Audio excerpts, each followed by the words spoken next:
Nessa semana nós lemos a Parashá Re'eh. Um dos assuntos trazidos na nossa Parashá, na verdade é um assunto que já tinha sido trazido anteriormente, é o conceito do Eved Ivri, um escravo judeu que vai trabalhar na casa de um outro judeu. Em que situação que um judeu vai virar escravo de outro judeu? Nossos sábios explicam que existem duas maneiras disso acontecer. Uma maneira é quando um judeu perdeu todo o seu dinheiro, toda a sua maneira de sustentar, sua capacidade de sustentar a sua família, de alimentar a sua esposa e seus filhos. Então, a única coisa que resta para ele é se vender como escravo para que ele possa ganhar algum dinheiro com essa venda, e durante o tempo que ele vai trabalhar, ele vai receber sua comida, sua família também vai ser alimentada, e assim ele vai conseguir se reerguer. E uma outra maneira, uma pessoa que roubou e ele foi pega e agora ele tem que ressarcir o dono pelo dano que ele causou, pelo roubo, ele não tem como pagar, então ele vai ser vendido como escravo para que, através do dinheiro dessa venda, a gente vai poder pagar o dono do objeto que foi roubado. Nos dois casos, essa pessoa vai trabalhar por 6 anos e depois disso ela vai ser libertada.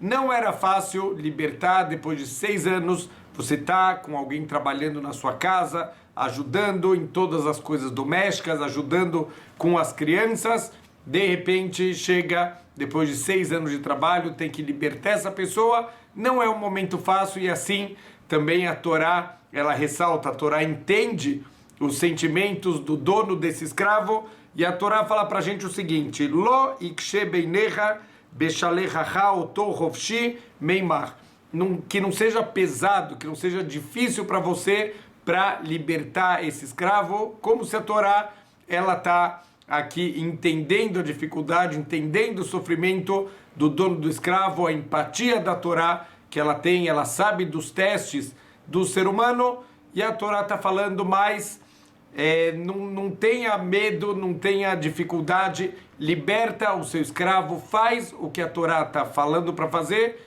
e vai dar tudo certo. E assim termina o Pasuk: Uvrehecha Hashem Elokecha, Deus ele vai te dar brachá, bechol asher taseh, em tudo o que você fizer.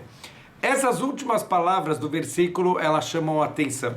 Deus vai te dar brachá em tudo o que você fizer. E se você não fizer nada, será que não vai ter brachá? Sim, o Midrash ele questiona e ele responde realmente que a brachá ela é toda de Deus. A própria palavra brachá, ela vem da mesma raiz da palavra brechá, que significa piscina. Se eu tenho, por exemplo, num prédio uma caixa d'água e essa caixa d'água está cheia de água, isso não é suficiente para que tenha água nos apartamentos. Precisa uma tubulação para que essa água que está armazenada ela possa descer e ela possa chegar em cada apartamento. A brachá é sempre de Deus, mas se a gente não fizer a nossa parte é o que a gente chama de ishtadlut, o nosso esforço, não vai vir a brachá para a nossa vida. A brachá é de Hashem, já está tudo lá guardado, mas precisa trazer essa tubulação, precisa fazer a nossa parte. Isso não quer dizer que a gente não vai confiar em Deus e saber que tudo vem dele. O agricultor vai trabalhar sabendo que o sucesso da plantação, da colheita, é tudo de Deus. A pessoa no escritório dele vai trabalhar, mas com os olhos sempre para cima, sempre lembrando que o sucesso depende de Deus, tem que fazer a nossa parte. Mas nossos sábios falam que a grande dificuldade justamente está do outro lado. Porque, por um lado, então, a gente tem que fazer a nossa parte, tem que fazer a ishtadlut, o esforço, mas o perigo mora justamente no contrário, quando as pessoas fazem esforço demais. Vamos pegar um exemplo da Torá. A gente falou nas parashot passadas sobre o man, aquela comida milagrosa que cai do céu. Duas situações que a Torá demonstra o que é um esforço errado. A Torá fala pra gente que o man vai cair todos os dias e Deus pediu: não guarda man, eu vou mandar mais no dia seguinte, confia em mim. Tiveram pessoas que guardaram man para o dia seguinte, o que aconteceu?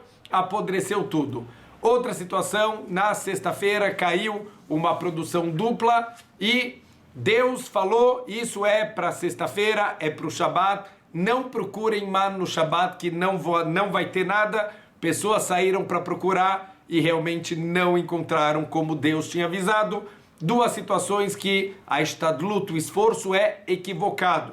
Então, tentar trazer isso para a nossa vida, qualquer esforço que isso vai causar para a gente, que a gente não vai se dedicar para a espiritualidade, qualquer esforço que a gente vai transgredir uma mitzvah da Torá, o Shabat, o Shabat é um dia sagrado que a gente deve se abster de qualquer coisa do mundo material, se dedicar para um dia espiritual. Aqueles que vão se dedicar para o trabalho no dia do Shabat, essa pessoa não está fazendo o que Deus quer, não é isso que vai trazer brahá para a vida dela, ao contrário, isso vai interromper aquela brahá que Deus quer mandar. Então, tudo que a gente vai fazer no nosso dia a dia e que isso vai contra o que Deus pediu, isso não é uma estadlut correta, não é o esforço correto, não é isso que vai trazer brahá para a nossa vida.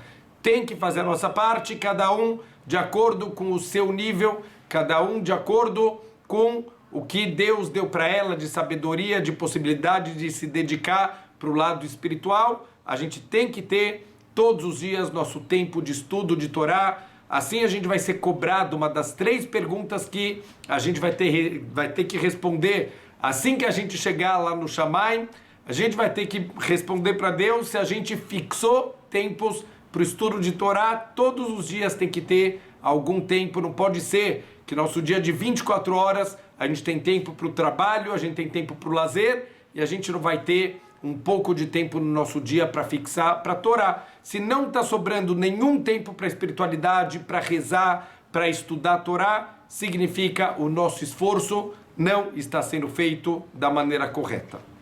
Nosso grande sábio, Hafetz Haim, ele dá um exemplo do quanto a gente investir só no mundo material, esquecendo que a brahá vem de Deus e vem também dos atos espirituais, vem através do estudo da Torá, que toda a brahá vai vir através da nossa tefilá.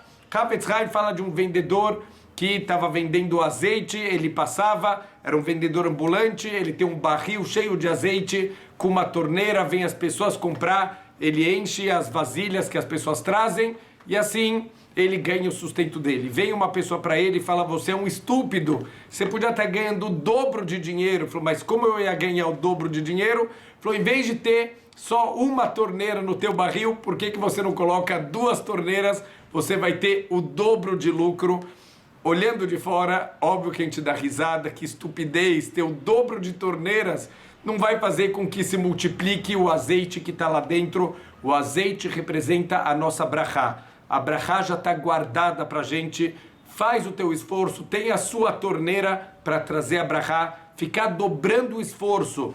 E não vai ter tempo para a família, não vai ter tempo para a espiritualidade, não vai ter tempo para outras coisas também importantes.